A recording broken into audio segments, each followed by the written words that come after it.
എന്താ ഇത് direct speech and indirect speech?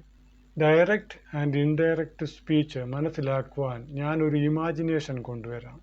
യുവിനോട് പറഞ്ഞു, നീ പോയിട്ട് ഹീയെ വിളിച്ചുകൊണ്ട് വാ, നമുക്കൊരുമിച്ച് എവിടെയെങ്കിലും കറങ്ങാൻ പോകാം. യു പറഞ്ഞു, ശരി, ഞാൻ പോയി അവനെ വിളിച്ചുകൊണ്ട് വരാം, എന്നിട്ട് നമുക്ക് എല്ലാവർക്കും കൂടെ എവിടെയെങ്കിലും കറങ്ങാം.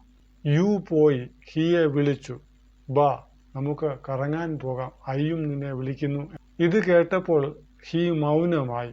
അപ്പോൾ യു ചോദിച്ചു, എന്താ ഒന്നും പറയാത്തത്?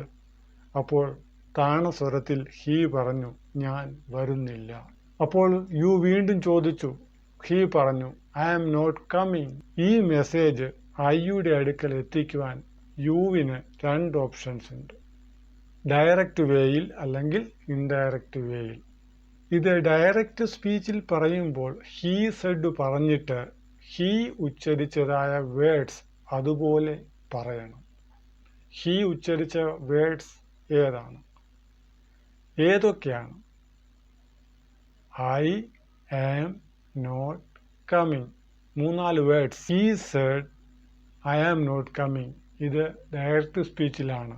എഴുതുമ്പോൾ കോമായിൽ, ഡബിൾ കോമായിൽ, ഇൻവെർട്ടഡ് കോമായിലും. ഇനിയും ഇത് ഇൻഡയറക്റ്റ് സ്പീച്ചിലാകുമ്പോൾ ഹീ സെഡ് പറഞ്ഞിട്ട് യൂഷ്വലി THAT ദാറ്റ് ഉപയോഗിക്കും. ഹീ സെഡ് ദാറ്റ് പറഞ്ഞിട്ട് quotation words I am not coming കൂടിച്ചേർന്ന് റിപ്പോർട്ടഡ് സ്പീച്ചായിട്ട് മാറുന്നു. He said that he was not coming. അപ്പോൾ ആം മാറി പ്രസന്റ് ടൈം മാറി പാസ്റ്റ് ടൈമിലാകുന്നു. ആം മാറിയിട്ട് വാസ്. അപ്പോൾ he said I am not coming direct സ്പീച്ചിലും, he said that he was not coming ഇത് ഇൻഡയറക്റ്റ് സ്പീച്ചിലും.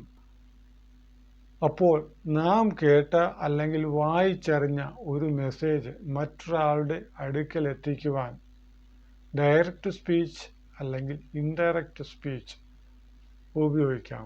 അപ്പോൾ നാം കേട്ട അല്ലെങ്കിൽ വായിച്ചറിഞ്ഞ ഒരു മെസ്സേജ് ആരുടെയെങ്കിലും അടുത്ത് എത്തിക്കുവാൻ 2 ഓപ്ഷൻസ് നമുക്കുണ്ട്.